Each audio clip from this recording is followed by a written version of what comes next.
Bayangkan aja. Pak Imam ya. Jadi gini, teman-teman ya, apakah teman-teman nanti punya keinginan, misalkan sekarang anaknya disekolahkan sampai lulus S1 pakai topi toga ya, topi wisuda, kemudian habis lulus, nah ini resip waktu resip susu formula, resip beli susu, makanya itu dikasih semua satu gembok gitu. Apakah tega begitu? Jadi kalau kita kan nggak akan nagih kan, anak kita sukses itu udah senang. Nah, orang bahagia itu seperti itu.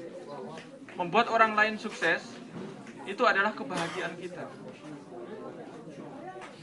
Nah, kuncinya adalah mengaitkan tadi dengan Allah. Selama kita mengaitkan dengan Allah, kita nggak akan punya yang negative thinking atau nggak punya yang namanya rasa berat. Misalkan mau acara pengajian KMI Nagoya, ngelihat harga tiketnya, wah 810 yen. 810 yen bisa buat beli bento yang enak ini. Tapi kalau kita mengikat dengan Allah, wah Allah akan memberi yang lebih baik, ringan kita. Maka berangkat kita ke pengajian seperti itu. Jadi itu ya, agar kita hidup bahagia adalah melepaskan apapun ya, bukan untuk dirinya, melainkan untuk Allah Subhanahu wa taala. Ini adalah konsep dari ikhlas. Ya, dulu waktu SD itu diajar oleh guru ya, ikhlas adalah berbuat tanpa pamrih. Sebenarnya benar juga, cuman kurang. Karena pada dasarnya manusia itu pamrih, dia perlu namanya ganti. Jadi ikhlas itu adalah berbuat untuk Allah Subhanahu wa taala. Kalau untuk Allah kita dapat pahala. Makanya sebenarnya yang baik itu adalah Allah. Karena dia minta ke siapa lagi? Jadi kalau misalkan ya teman-teman misalkan untuk pengajian seperti ini beli jus ya, uangnya minta ganti panitia. Terus panitia, tadi belum ngumpulin uang nih untuk kencerengnya belum ngumpulin. Ya udah pakai uang saya dulu. Dia mengharapkan nanti pahala dari Allah kan. Karena pada dasarnya manusia itu memerlukan pamrih. Jadi kalau misalkan kita mau bilang ikhlas adalah berbuat tanpa pamrih, kurang, itu ada orang yang tidak mau menerima. Tapi kalau ikhlas adalah berbuat untuk Allah Subhanahu wa taala, insya Allah kita ringan dalam hal apapun.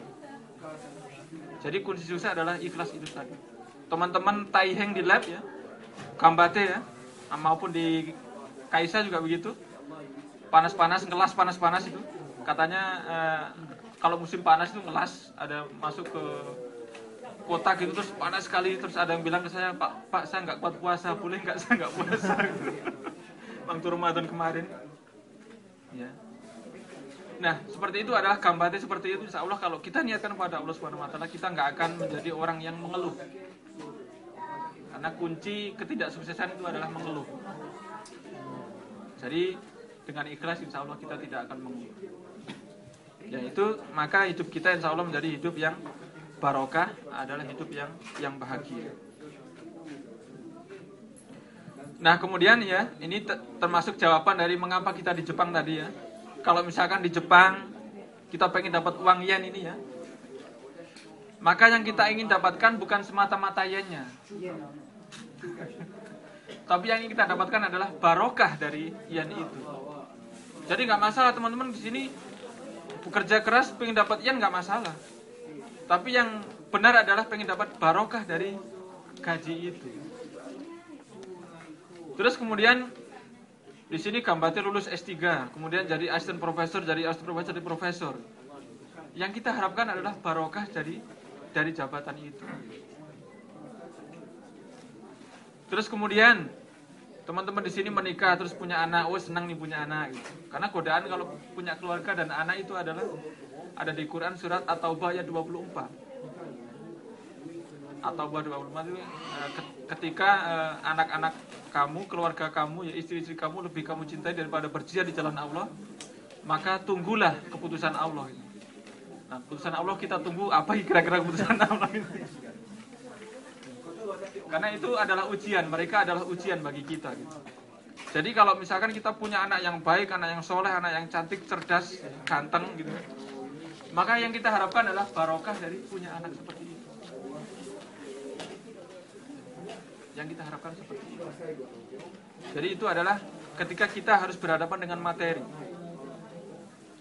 Jadi orang yang berpendapat bahwa orang Islam itu harus jadi orang miskin itu nggak benar. Karena Rasulullah SAW itu berdoanya adalah menjadi orang kaya. Nah sekarang saya tanya, kaya bersyukur dengan miskin bersabar itu bagusan mana? Bersyukur. Kenapa? Itu terus kemudian ada lagi yang kira-kira lebih banyak pahalanya, kaya bersyukur atau miskin tapi sabar? Kaya bersyukur.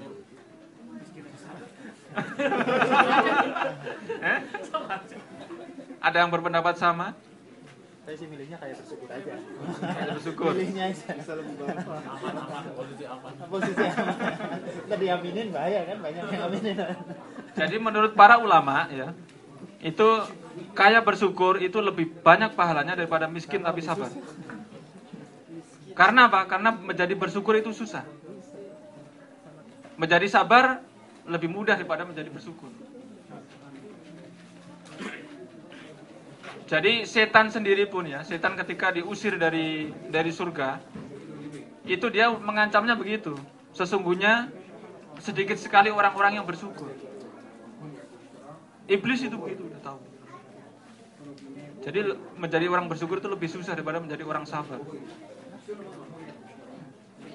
Terus kemudian ada amalan yang tidak bisa dilakukan oleh orang miskin, tapi bisa dilakukan orang kaya.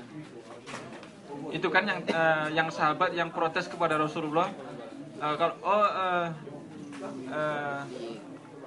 wiridkanlah ya subhanallah walhamdulillah wala ilaha illallah akbar. Itu pahalanya sama dengan orang kaya. Terus kemudian orang kayanya, ya Rasulullah orang kaya juga mengamalkan itu gitu. Terus sampai semua yang diamalkan orang miskin diamalkan orang kaya gitu. Terus ya Rasulullah gimana nih, kami nggak bisa lagi gitu. Ya memang terimalah menjadi orang miskin.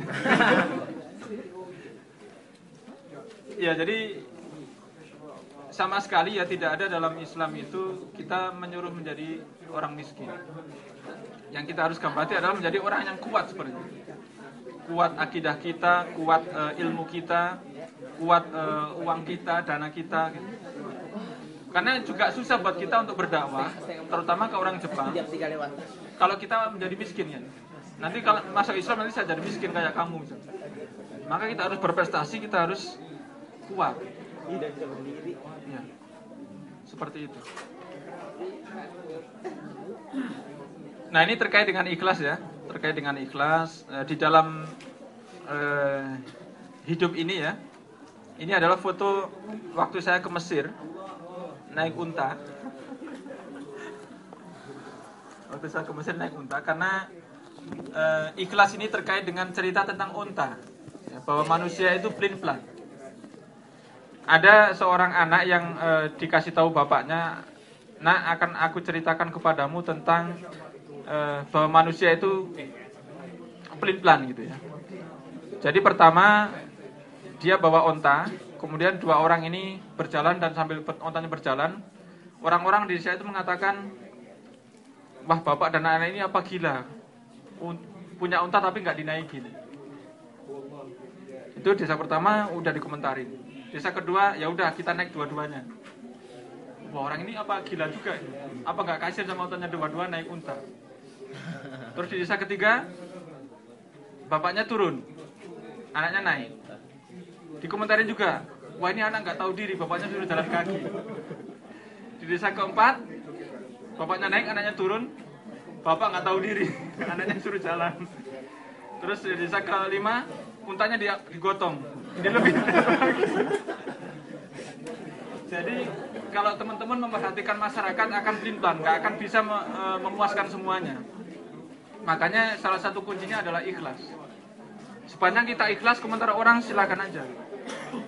Jadi kuncinya adalah di dalam hati kita. Ini juga dalam tantangan S2 dan S3 ya. Di dalam S2 dan S3 kalau teman-teman ataupun di KSI buat teman-teman trainee, kalau teman-teman dihina oleh orang Jepang, nyantai aja.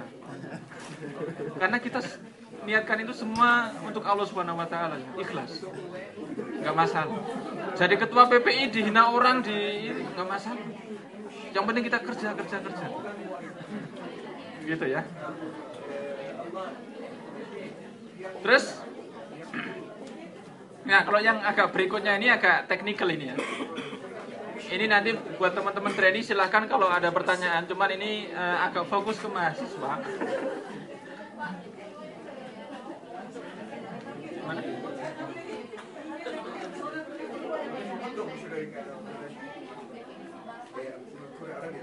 Definisi barokah katanya Pak. Oh ini. Barokah. Definisi barokah apa ya? Oh iya ya, di sini ya yang di mana tadi ya? Ini ya barokah di sini ya. Oh iya. Jadi barokah itu adalah memberikan manfaat untuk dirinya sendiri dan orang lain. Kan tadi di Quran surat Al-Mulk kan tabarakalladzi biyadihil mulku wa huwa ala kulli syai'in qadir. Terus alladzi khalaqal mauta wal hayata liyabluwakum ayyukum ahsanu amala. Wa huwal azizul ghafur. Jadi kita hidup di sini akan diuji oleh Allah Subhanahu wa taala. Ya. Amalan yang diuji adalah di antara kita siapa yang amalnya terbaik. Nah, amal terbaik itu adalah ketika amal itu ya adalah amal yang barokah, yang tadi ya dengan 3 poin itu tadi. Dan barokah itu adalah bermanfaat untuk orang lain ya. Ya di sini diibaratkan ini ya, buah ini ya, bermanfaat untuk diri sendiri dan orang lain ya. Ada diri sendiri juga dan orang lain. Jadi sepanjang apa yang kita kerjakan itu manfaatnya untuk diri kita sendiri, nggak ada untuk orang lainnya, berarti itu barokahnya belum sempurna. Ini ada ilustrasi yang cukup menarik tentang ini ya, tentang bahwa betapa manusia itu maunya menang sendiri. Jadi ada sebuah daurah lah, katakanlah daurah atau sebuah pengajian seperti ini tapi 2 hari dan pengajiannya tidak menginap. Di hari pertama ini Mas Sahid ini misalkan panitianya Mas Sahid ini ngasih tahu, besok silakan bawa makanan sendiri-sendiri. Akhirnya nyiapin pintu di rumah.